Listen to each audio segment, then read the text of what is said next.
Hello and welcome to my monthly board gaming.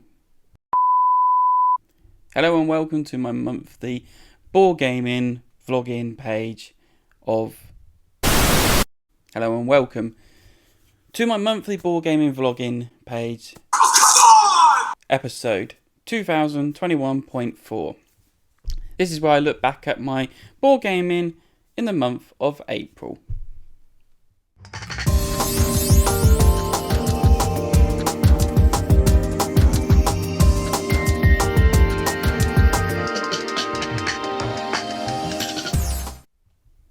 Hello, my name is Joel Wright, and these are my vlogs. This is where I like to hear my own voice and talk about my board gaming experiences of the month just past.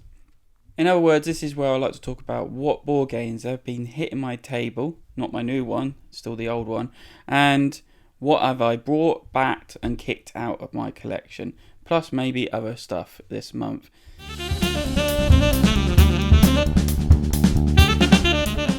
April has been a bit lacking for me this month because basically I call it a painting month.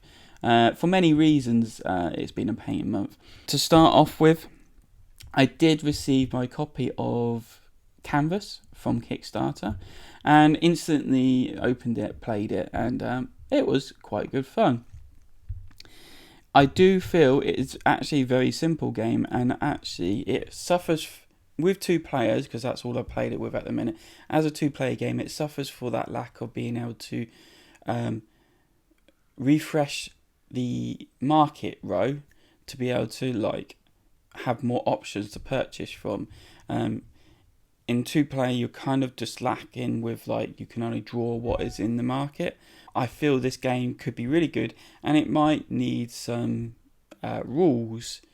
House ruling to be added onto it to make it a really, really good game. I really like the ingenuity, the aspect of these transparent cards where you can slide them in and you build up a picture and you create this kind of new artwork each time. There's lots of different variations to it. Very clever system, very well done. It's just lacking. I kind of feel it lacked a little bit of game testing from the beginning. That's one kind of painting to do. I've also been doing a lot of miniature painting. I've been painting my Marvel stuff, the core set and the Spider-Man stuff, but that's also taken a back seat because I've been painting 3 other games, and I've been painting Mice and Mystics, Stuffed Fables and Tangarden, and mainly I've been painting those to finish off those figures because I've got almost complete on them and stopped because that's what you do when you miniature paint. But now I want to sell these games, and I feel that I personally need to finish them off so I can maybe add a little bit more value to the game, but not just make it a little bit more sellable in the future. So I've been focusing on getting those so I can sell off.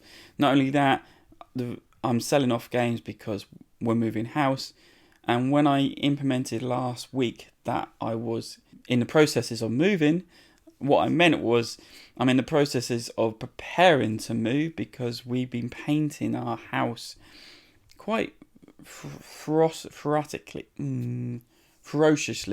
to get it up to a decent standard, and because I'm a bit of a perfectionist, I kind of don't want to leave it. Even though in this kind of market we're in at the minute, I could probably just sell my house as it is and still get a good price. But I kind of needed to touch up a few things. So we've been painting the house, and that's why our gaming has been a bit lacking this month. I mean, more or less, not like Canvas and My City, which we have played this month. That's about it physically between me and my family. So I forgot about playing Red Rising with a wife, 2-player. Went very well. Be very interested to play it with more players and see how that does. And then, of course, been playing a lot of Marvel's United with a boy and mum, and we had our asses handed to us by the Red Skull. So yes, that was fun as well. I did sit down with my party, my crew, my best buds, the best party ever, and have another gaming session on Saturday in the middle of this month.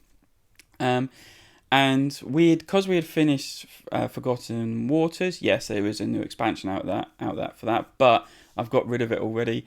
And King's Dilemma, we were a bit lost of what we could play, kind of in physical terms. So we ended up playing like a whole day of like roll and writes. So we played Cartographers, great game, really love it. And it was kind of fun. We got a little bit all wrong because of the ambushing cards, because Sarah, who owns the game, never plays with that. And afterwards she said never playing with it again. She kind of just likes it without the ambushing cards, but I like it with the ambushing cards. It adds a little bit of element, kind of just upsets the balance a bit, I think, just enough. We then played Roll Estate. Now, Roll Estate is another great game. It's a kind of one of these cross Monopoly roll and write games. It's great. It's easy, and yeah, everyone enjoyed it. And then we finished off the night by playing a pinball arcade game. I've forgotten the real name of it now, but it's a pinball arcade game. That didn't go down too well. It's very complex. You kind of need your sheets to be laminated, or you need the real thing where there'd be like the whiteboard kind of sheets, because there's a lot of rubbing out that needs to be done.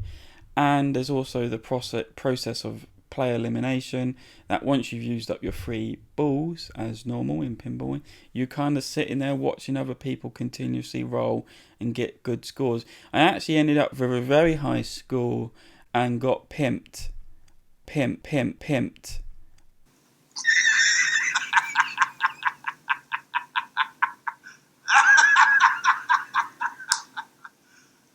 Serious? I think just towards the end, because I lost all my balls and then I was watching the others just progress, and I think I got pipped at the very end. I have to check my sheet again. I've still got it. A few moments later. No. So yeah, and kind of got pipped because I ran out of balls, and they were still continuously on. So wasn't the best of game to finish up on, but we still had a great day anyway. And hopefully, not this month, but in June, we're going to finally meet up and be back around the same table and playing games that we left over from before this pandemic ended. So really look forward to that. And that is really my month for gaming. Apart from Board Game Arena, smash that out, and I'll give you another top 5 of my games I've been playing on Board Game Arena for this month in a minute. What I received through the door, only what I received for door, well, I received Canvas, and I also received Tiny Epic Pirates.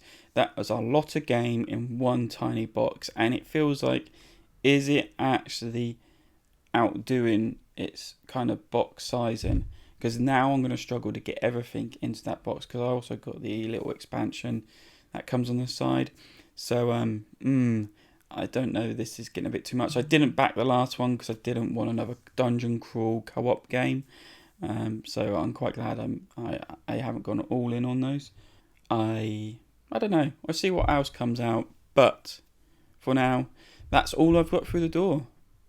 I don't think I've got anything else through the door yet. I've got a couple of things on the way. So I did receive some feedback from my last podcast, last video I did, and feedback's very interesting. I had feedback from a Nick M. He said that he really likes the show. It helps him get off to sleep at night, and can he produce one every day for me? No, but I'm so glad it does help you go to sleep. It is an honour that I am some kind of insomniac's cure to this. I also received feedback and basic mockery from my mate Lewis of how I pronounce acetate. I probably announced it sellotate, but it's acetate, and it's here. Later on, Dive is actually quite a cool aspect to the game, where it's a big, thick, like, how many sheets was it? Something like 50 odd clear plastic sheets with detail writing it. It looks like, now I'm showing my age here, when I was in school we used to have overhead projectors, and we used to have Celotex sheets, where the teacher would put these sheets on this screen and it will reflect up through the screen onto a board on there. So mocks me. Also, he mocked me with lots of other things, but he also did point out there were some kind of audio level differences. Now, I am using the very basic editing software that comes with the Mac, and sometimes it's really difficult to get the right balance in audio. I will try and do my best in this next one, but sometimes I can't help it. So I do apologise if there was some kind of jump scares where the audio was up and down quite erratically. I'll try and improve that for next time. So what we're going to go to is what's on my shelf next, which actually you can see some of it behind me. So we're going to go to that next.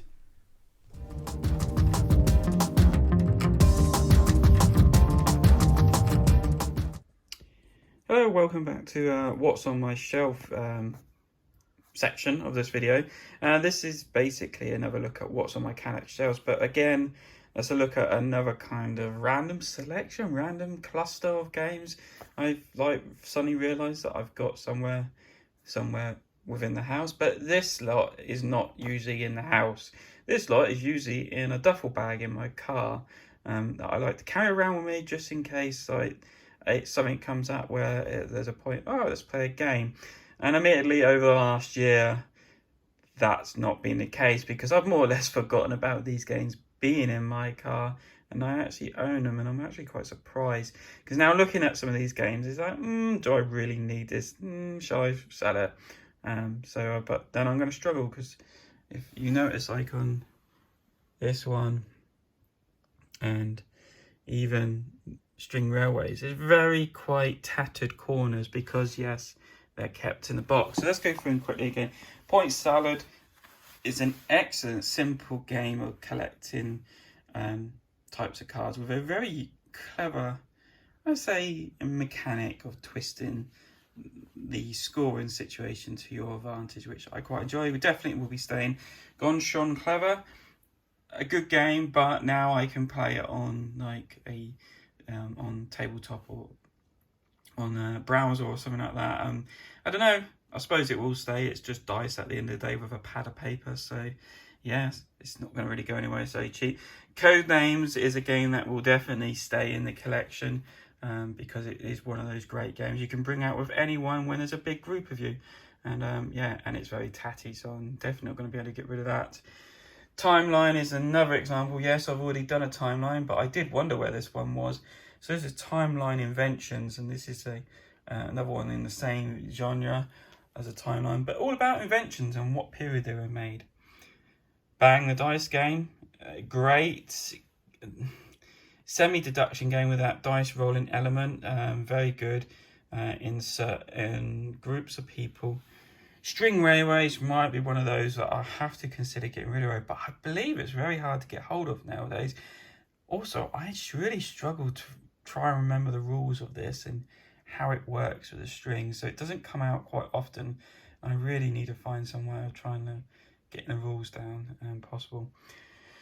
Gorus Maximus is a trick-taking game that took a while to get the rules right, and actually because of that some people hate it and it barely comes out, but I have played it properly to the rules, and actually a very good game. Nothing ingenious about it, but still it's a good game nevertheless. Celestia is that great push your luck card game of wherever you're going to stay in this hot balloon, kind of hot air balloon thing that's traveling from floating island to floating island, or whether you're going to jump out before it crashes. And great, up to 6 players, awesome. And it's also got the expansion in there, I know that. Shards of Infinity is a nice little deck building game that you can bring out with 2 to 4 people. It's a great little 2-player game where you're basically competing over and like whittling people's health down before and trying to defeat them that way. Pit Crew, now I haven't played this for a very long time. It was very good in a way. It takes a while for the rules to be explained if you don't know how to play, but and you're kind of what you're trying to do, but it actually is quite clever in the way it is designed. And possibly will stay around. And then Pinball Showdown is another card game where you're trying to score a point, a bit like in a pinball, but it's a card game. Again, it's not been played for a while, I actually picked this one up at Essence, so it came with a few bonuses. And yeah, you're trying to collect cards together to score good points, like any card game. Again, it's really hard to come across this game.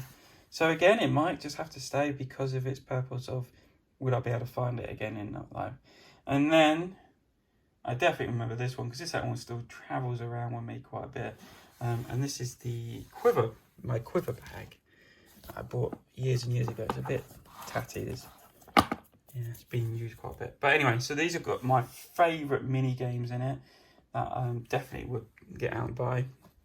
So in this left hand side is Hoshing, which is Hongxing, or Hoshing, Hongxing, whatever. Little card game where you're crossing cards over to make land and gain resources, and then produce the resources into goods and things like that. So quite a little clever, nice aspect to it. So yeah, Game of Trains is this one. Right, another card game.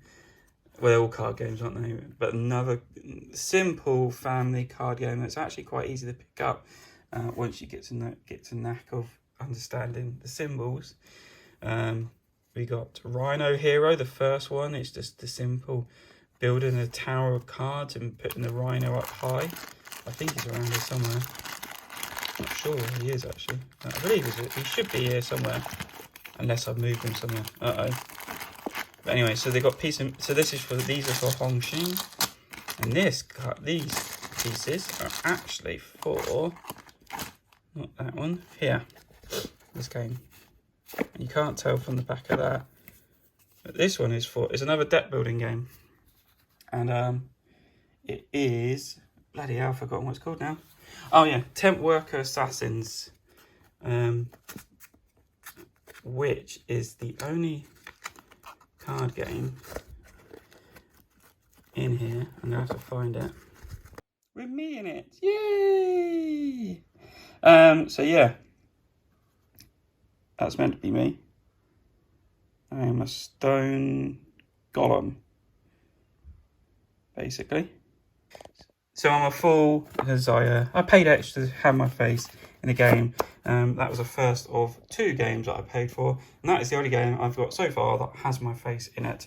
I doubt the other one will ever show its face in this world at this rate. Kane and Lakina.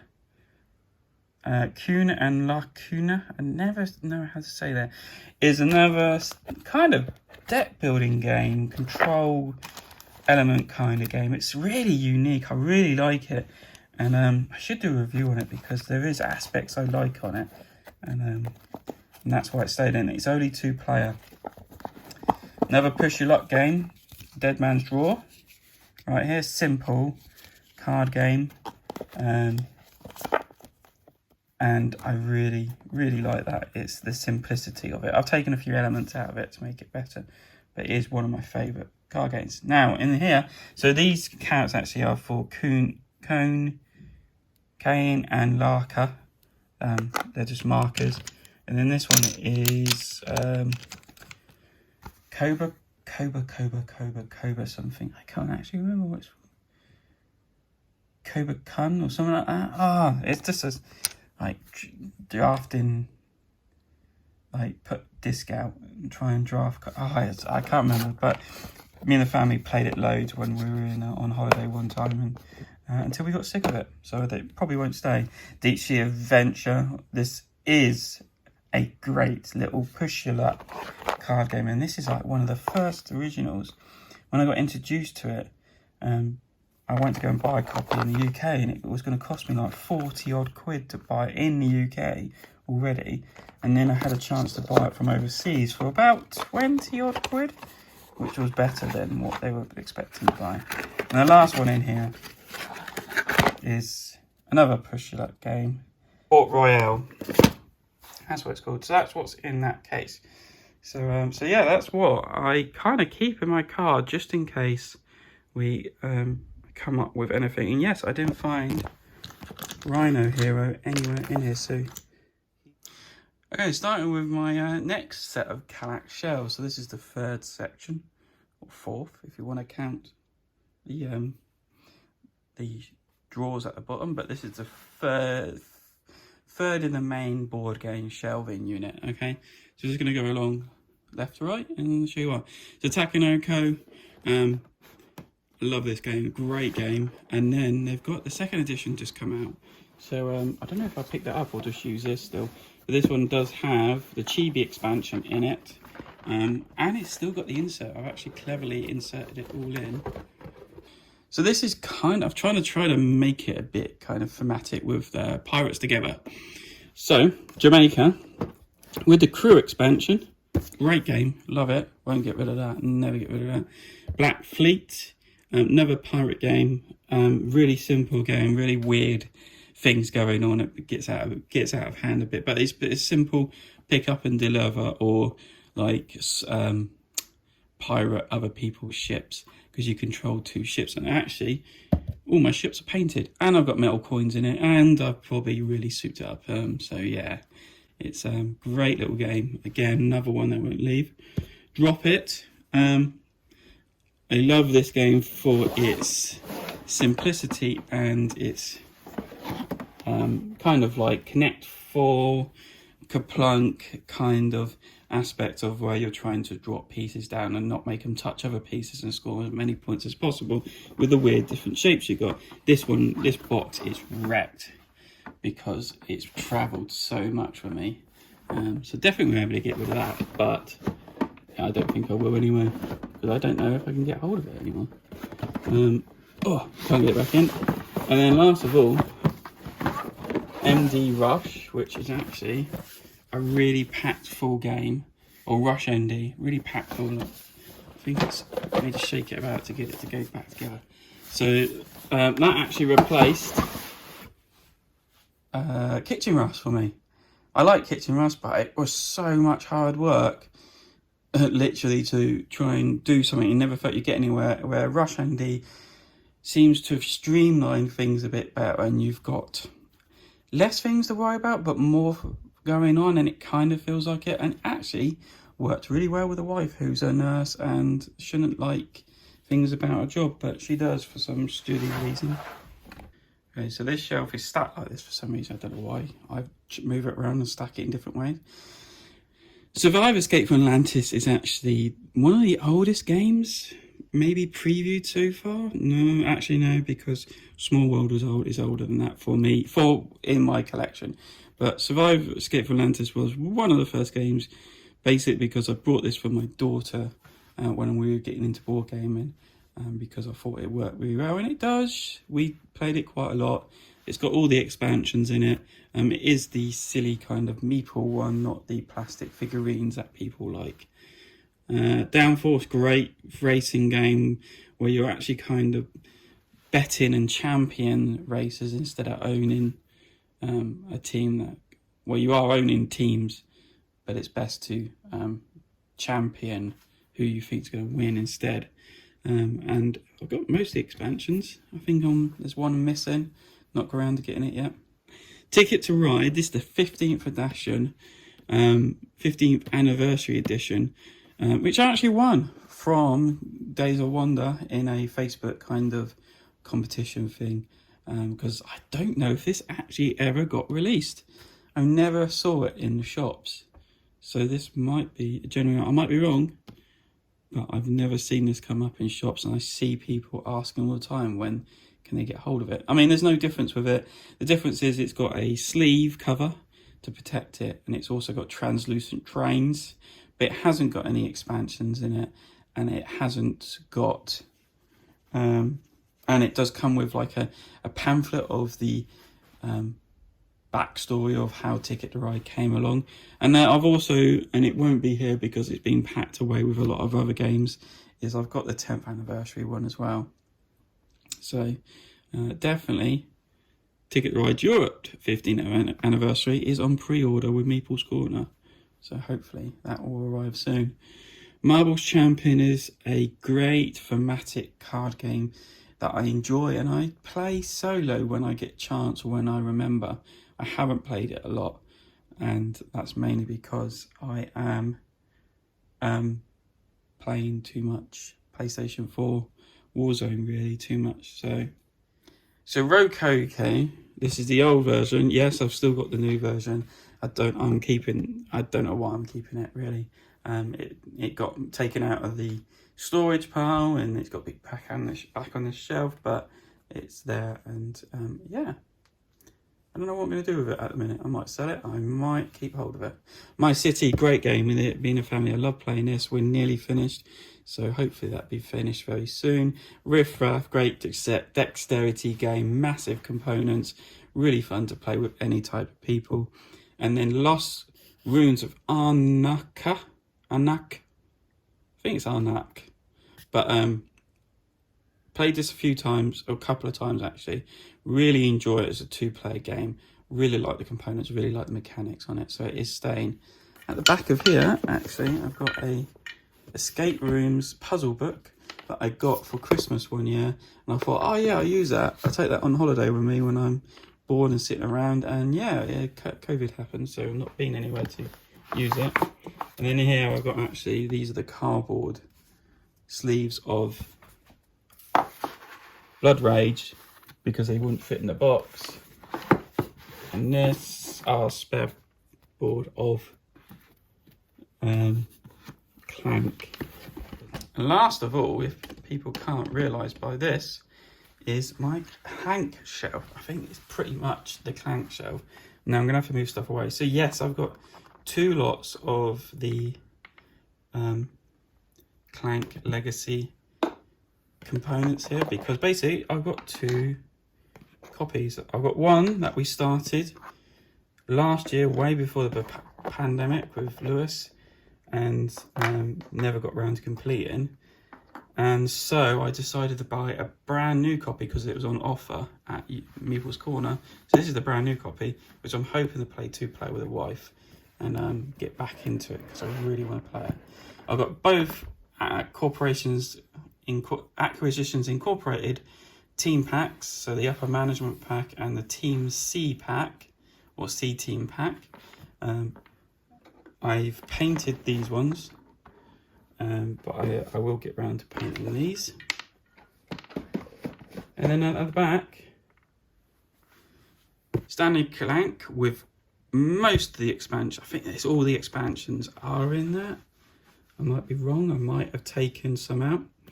So most of it is in there. Steam Park, this wonderful game, really love it. There's a bit of a quick dice rolling mechanic at the beginning of trying to select your actions, and then there's like a kind of worker placement with robots around your theme park trying to score your points. So yeah, I'm sad I missed out on getting the expansion to this and keep trying to track it down, but it's slightly out of print. The Cranio Creations went out of business. Well, they didn't go out of business, they separated and went their own ways. So I don't know who of the 2 own the rights to Steam Park, but I do hope one day that they bring it out again because it is an awesome game.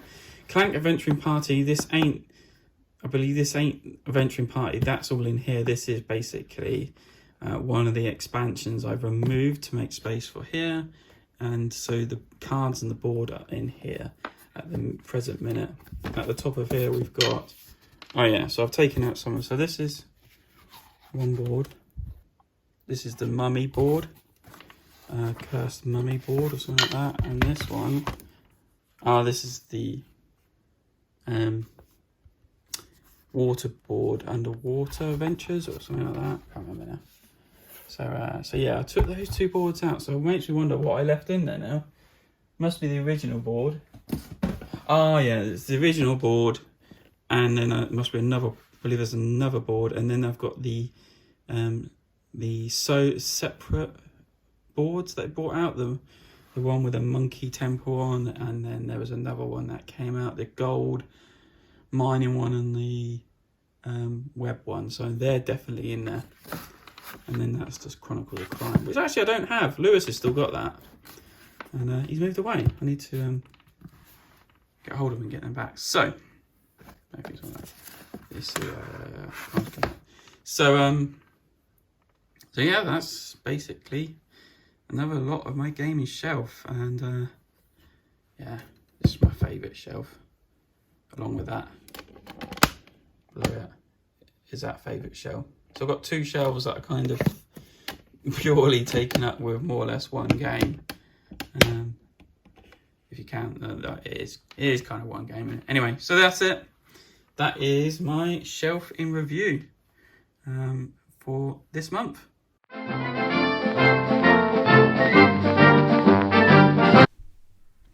I'm not going to do any news this week because I can't be asked to find any, and I've got so much to do that I'm just going to skip news. I don't even remember anything special coming out, so we're going to skip that altogether.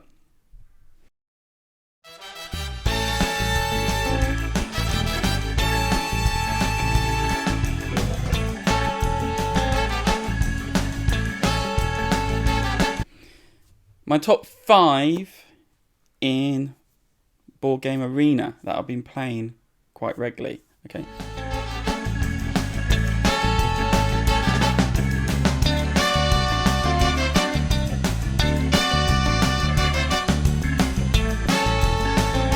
So number 5.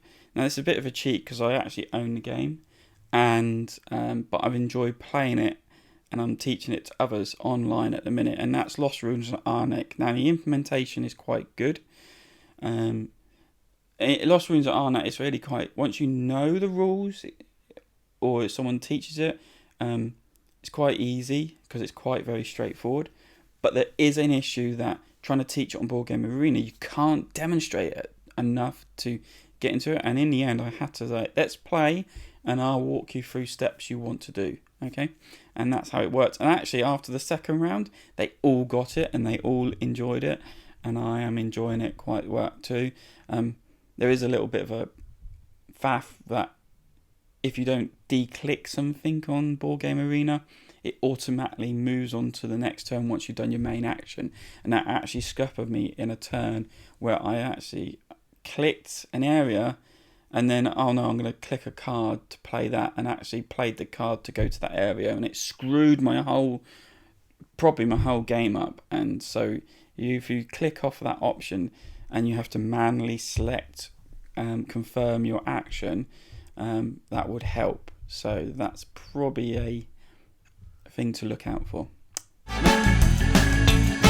Number 4 is Small Islands. Now this is kind of a Carcassonne type kind of game. It's very quite clever, where you're building this map of lots of little islands, archipelago kind of islands, and they've got lots of symbols on it, and you can add symbols to it. And what you're trying to do is you draft these cards, and you've got a card that you want to help you put houses on, and then also at the bottom of that card is how you will score, and then you also draft a card for reserve.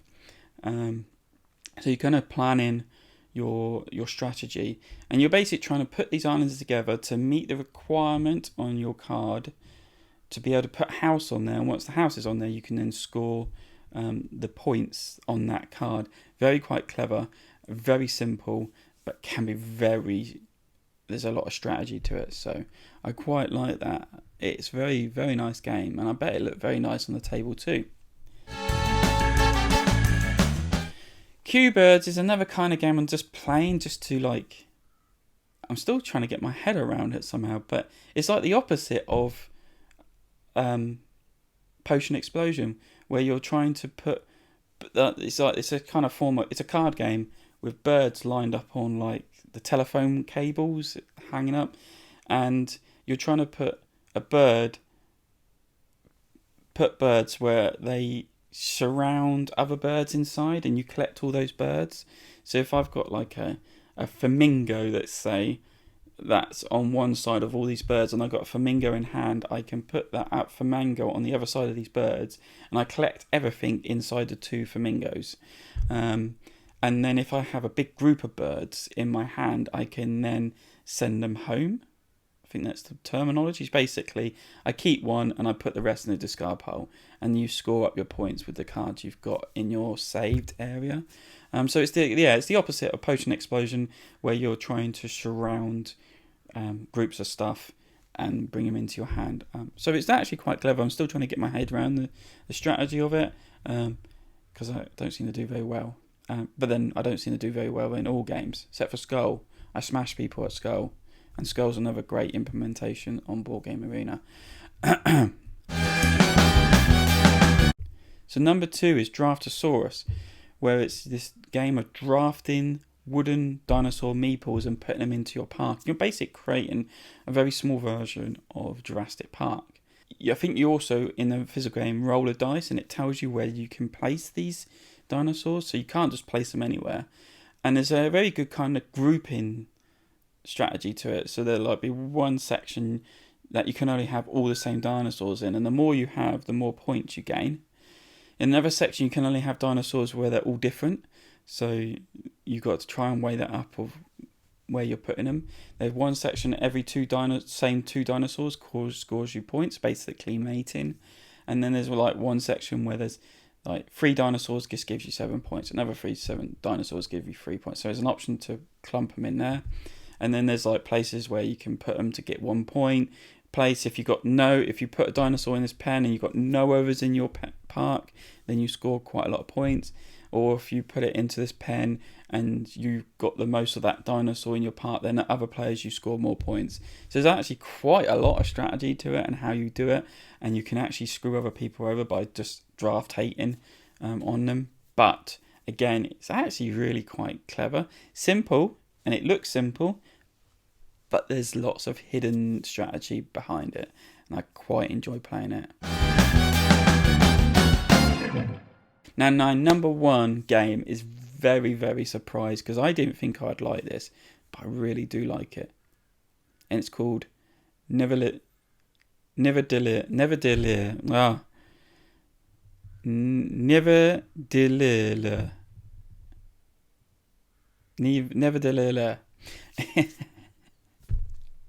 It's basically another kind of drafting game, but you're kind of bidding to get draft order in this game. So depends how many people playing, but there could be 3 rounds twice or 4 rounds twice, and you're basically got these 3 coins, and you always start with 0, 2, 3, 4, 5 coins, and then you put these coins onto 3 rows of markets, and depending if you bid the highest, depends if you get pick from these cards, and they're all kind of dwarfs. And depending if you bid the highest, you get to pick first. Now you're aiming to pick. So there's 5 types of dwarf you can buy. And they all do different things of how they score. Some of them just basic how many you got. Just depends on how many score. And it's quite simple that you put them down this ladder chart and it points at how many points it's earning you for the end of the game. There could be somewhere depending on the average score you've got of that colour and how many cards you got, times is it, and then some of it can be worked out the highest score, the highest ranking, and depending how many you got of it scores. It's a bit complex, but actually quite simple when you see it on the player map. Now, if you collect a set of all 5 colours, you get to pick from some heroes or leaders. I think they're heroes. And they're like really overpowered kind of extra helps. A lot of them are to do with the colours, so you can actually use them to boost them up, which is quite handy. Or some of them are actually these grey heroes that are really quite strong. So there's actually a collectible set of brothers. If you collect all 4 or 5 of these brothers, they score you huge points at the end of the game. But they're really difficult to get hold of because you've got to try and get 5 sets of the colours to aim for that. And then also if you there's like a couple others that like really are there's one really overpowered one that if I own this game I might look to take this card out, because basically if you get this hero it lets you see what other people bid in previous rounds, let you bid in the current round, so you can outbid them with this card. So say if 2 other people have bid a 5 and a 7, I've got a 9 coin, then it allows you to like put that 9 coin in. And saying that, also I have to say the other cool thing is this 0 coin has a special property.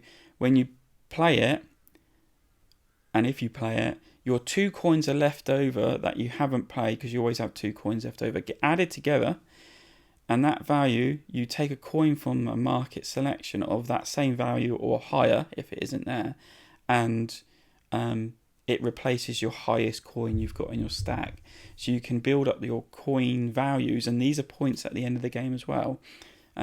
So it helps you to outbid your opponents and get great power. And there's all sorts of things in this that help build up your coin values. And it's just a great game. Once you get your head around the strategy, and once you get your because there's a mid game kind of sum up of who's got the most of what colour, gets you extra bonuses. So there's also that to aim for mid game.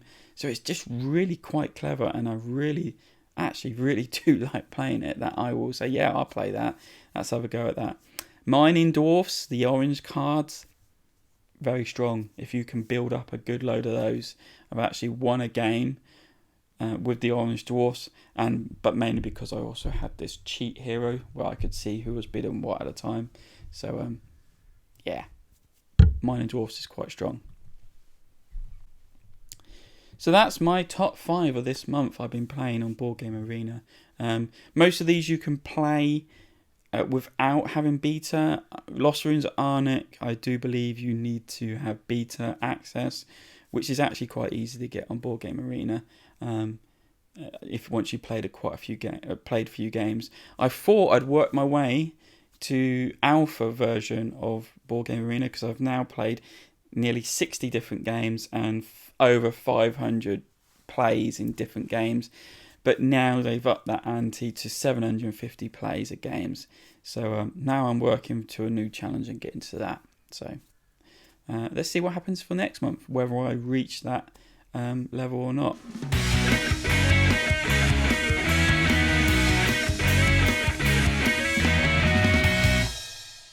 Right, now we're going to look at Kickstarter games. And this is going to be off the cuff because... So first of all, I'm going to start with my most obvious Kickstarter. Okay, so this is the Kickstarters, and since I last recorded, a lot has changed because it's practically nearly 2.5 weeks since I last recorded, and yeah, some of the Kickstarters I talked about are no longer active or relevant, really. So I'm going to quickly go through some more that I've got here. And the first one I'm going to talk to you about is the Marvel United X-Men expansion. So this is from Simon Games. It has finished, but as you can see here on the video, you can pledge for it, and you get pretty much everything that was in the campaign for the same price. So if you feel like you missed out on this, you can go ahead and back it. You can also see here highlighted, it made nearly $6 million, which is actually Simon's biggest campaign so far, and it's also the 8th biggest board game in Kickstarter of all time so far. So it's an amazing achievement for Simon, I think. Yes, it does rely on an IP, and an IP that's very popular at the minute, and I also believe there's a lot that actually goes for this game. One, it's a cooperative game, and two, the miniatures, okay, very not really relevant, aesthetical, I don't know if that's a word, but they are not really needed in the game, but they make it. And I think because they use chibi models and they're really big, they're really chunky, they really have appealed to people to want to get this game and paint them because, I mean, it is this new trend that has kicked off quite a bit, I believe. And from what I've seen already from the first campaign, as people just biting at the bit to paint these models, and I think this is going to be no different.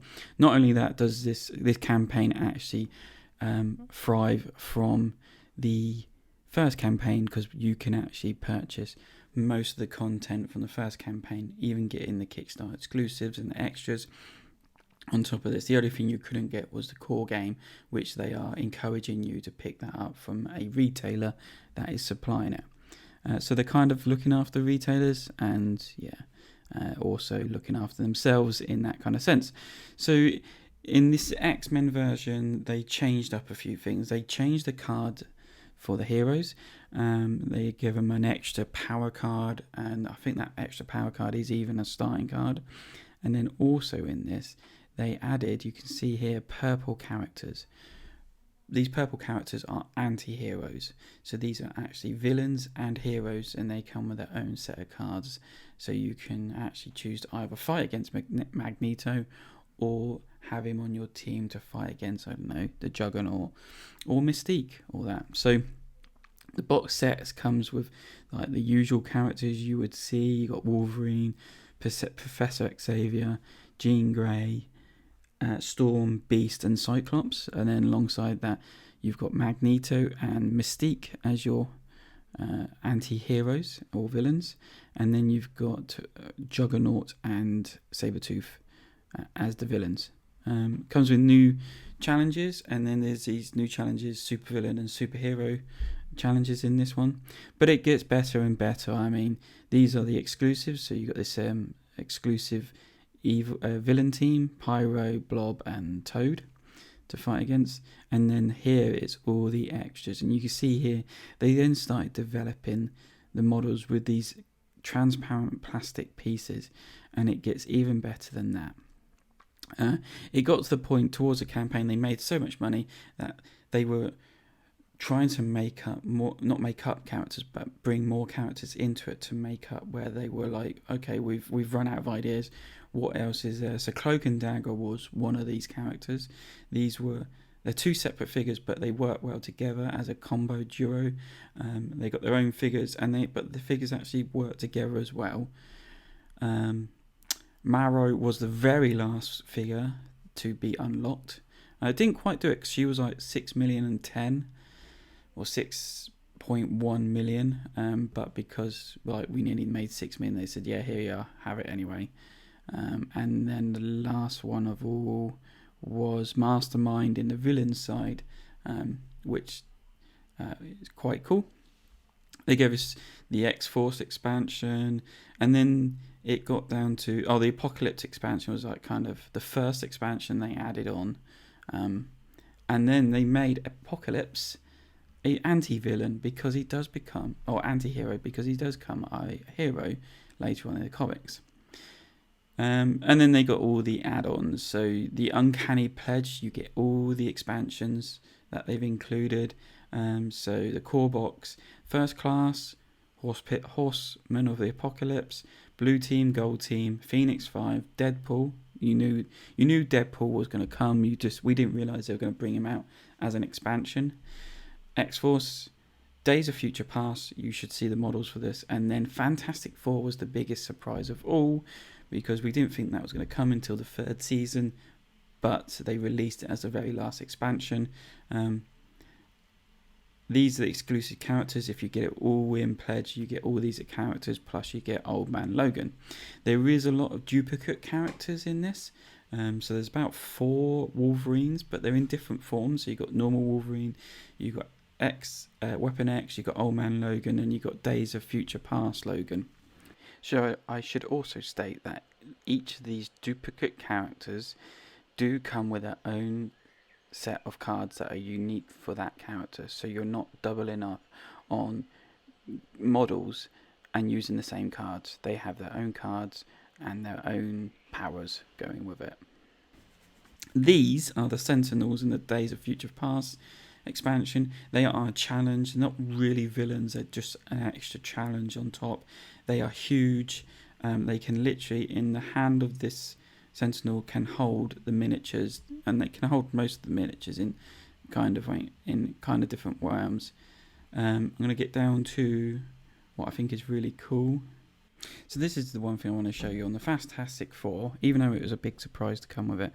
What's really cool is Invisible Woman. They've partly done her body in this clear plastic part, and the rest of her body is normal. She's stood on a platform, so she does create these platforms that she's able to walk along to help her get across obstacles.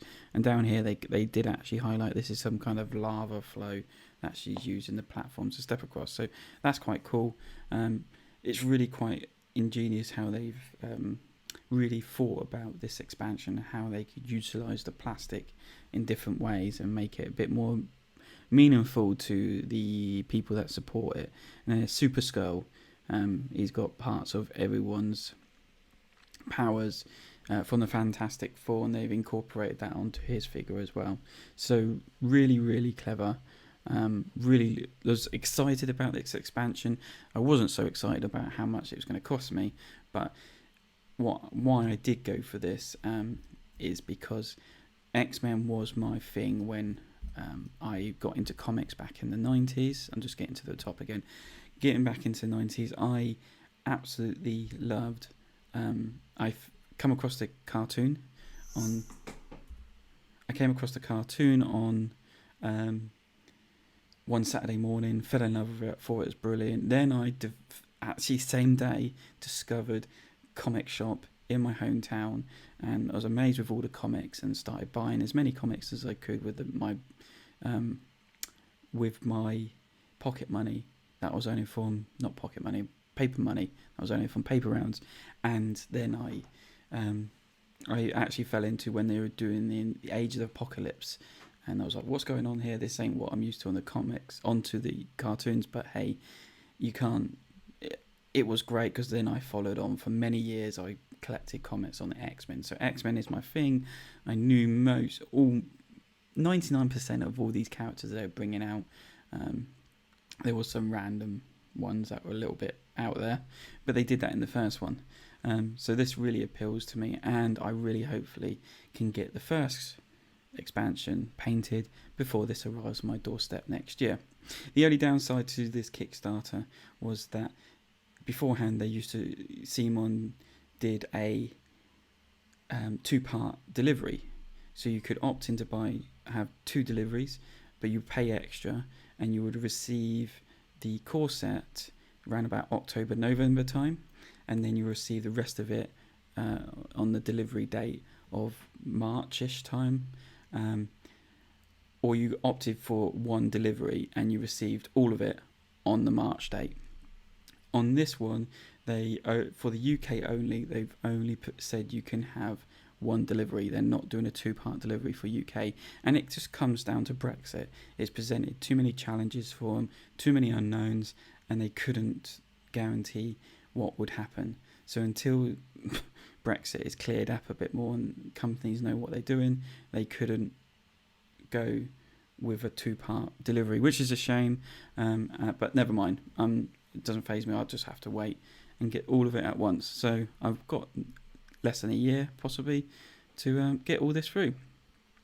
So you can go ahead and pledge for this if you want it. I mean, you could buy $65, gets you the core set and all the stretch goals, which is over 40 characters extra. I mean, I lost count. There might be more. All the stretch goals and the exclusive team. $100 can get you the add-on Apocalypse, Horseman Apocalypse, so that extra expansion, and the Storm Mohawk. Don't forget these also give you the X-Force expansion on top, so more stuff.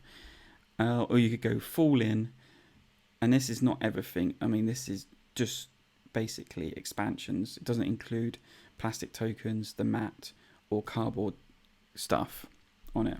But you could go all in and get all this. Which I might have done, I might not have done. Let's not talk to the wife about it, shall we? So yes, that's my first one. I finished backing this month. I did back Canvas, the expansion. So I have got Canvas, the original one. I do enjoy it. It's actually a very pleasant game, and this expansion brings a lot more to it. It actually had reverse side plastic cards, so one side had a picture, you flipped it over and it's slightly different how the picture was presented in different ways. Very creative, very clever, brings new elements to the game. I just don't know whether they're going to do like a late pledge system to this or not, which is a shame because I think they're missing out on some opportunities of people that missed out on the campaign and heard about it late, not getting on this. But they still did very well. They did a lot better than their first one, which is not a surprise. So I can't say go ahead and back this. You might just have to wait for this to come out in shops. The next one, now this is really cool, and this isn't the first one I believe they've done, is a advent calendar, escape room advent calendar. So I play this in the background. Basically, the designer is talking about the advent calendar. So this is like your normal advent calendar. You would open doors and receive a gift, but in this case, you need to solve the puzzle and work out what door you need to open next to get to the next chocolate that might be behind the door. There's some meta games behind this. It seems like a really cool concept. The price is actually not too bad. It's if I can get down to it, $15 will get you one of your choice of advent calendars. Plus for the UK it's only $5 delivery. And saying that, I've spent £20 on Lego advent calendars before for the kids, not for me, for the kids. So at this price, something that's a little bit kind of crazy, a little bit out there, gets your brain thinking. And they said these puzzles are not too taxing. Some you will solve in 30 seconds, some might take you 5 minutes to do, but they're nothing too big. And there's actually little hidden bits all going on, all very clever and very fun. There's 2 different types of doing. Escape the Christmas closet. So you're an elf being told to tidy up this closet with all this stuff in it. So there's all hidden things going on. And then there's all wrapped up. As an elf, it is your job to wrap all the presents correctly. It turns out a piece of coal inside one of these presents, you will have to correct the error before Christmas, or they will never let you out of the workshop. Unwrap the presents one by one to find the piece of coal. So, and you also see here it includes meta puzzle in it. You can, if you want to, get both for £30, and they actually have 2 other ones. Yeah, they also have other ones that you could, from last year, that you can actually put on as add-ons. So that's pretty good advent calendar. So that's pretty cool. They've all funded, and they're hoping it will be at your house by November. Prison Architect, Cardboard County Penitentiary. When I saw someone post this up on Facebook, I both had excitement, but then also I was gutted.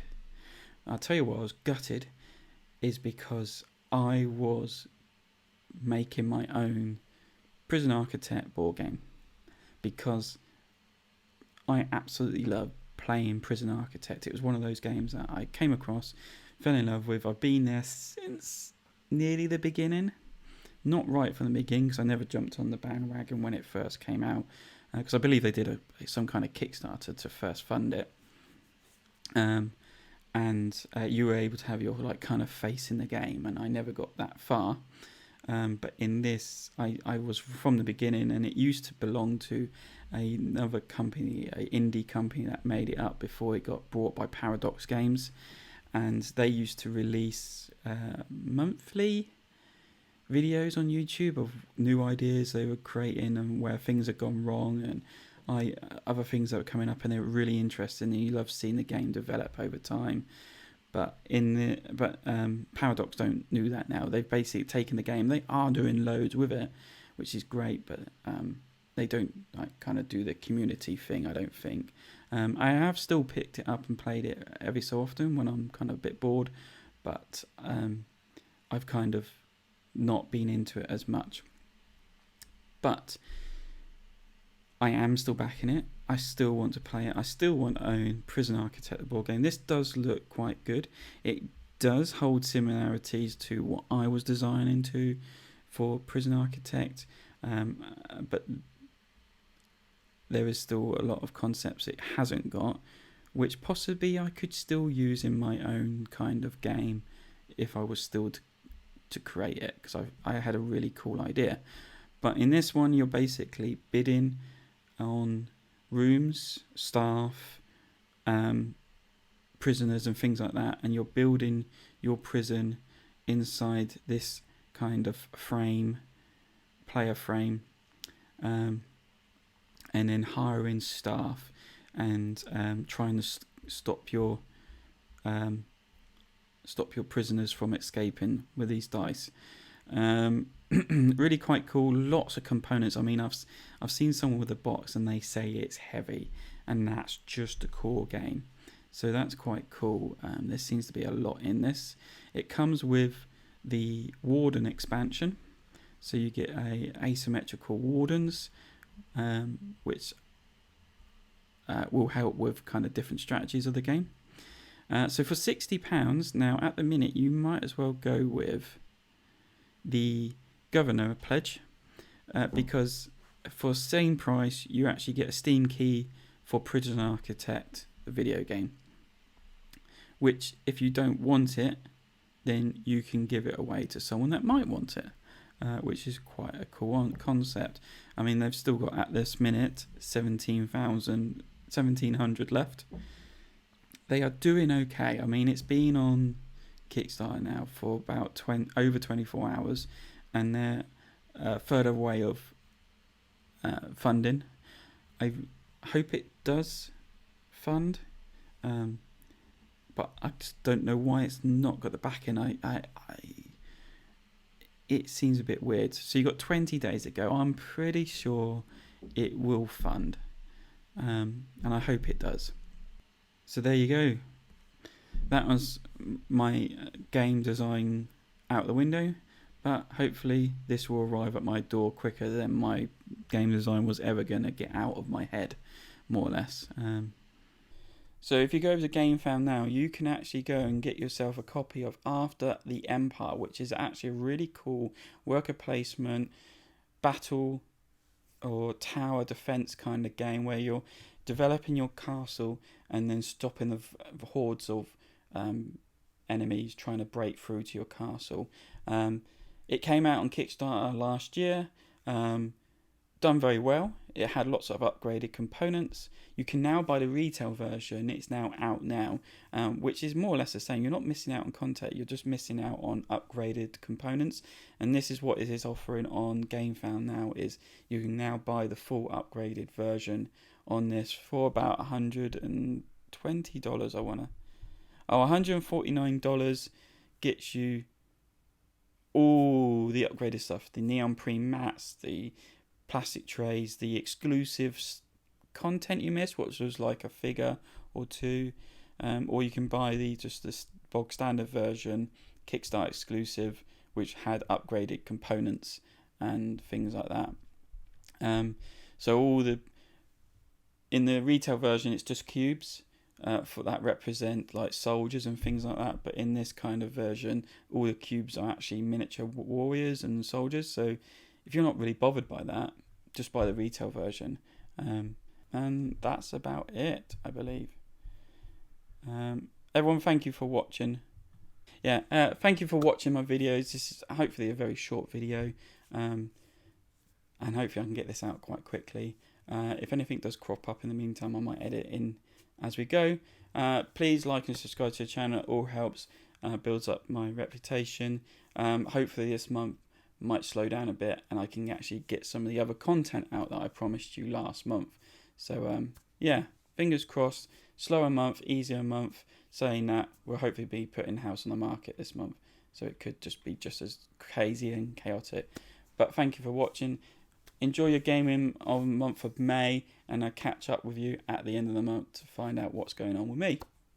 Goodbye now, and see you later.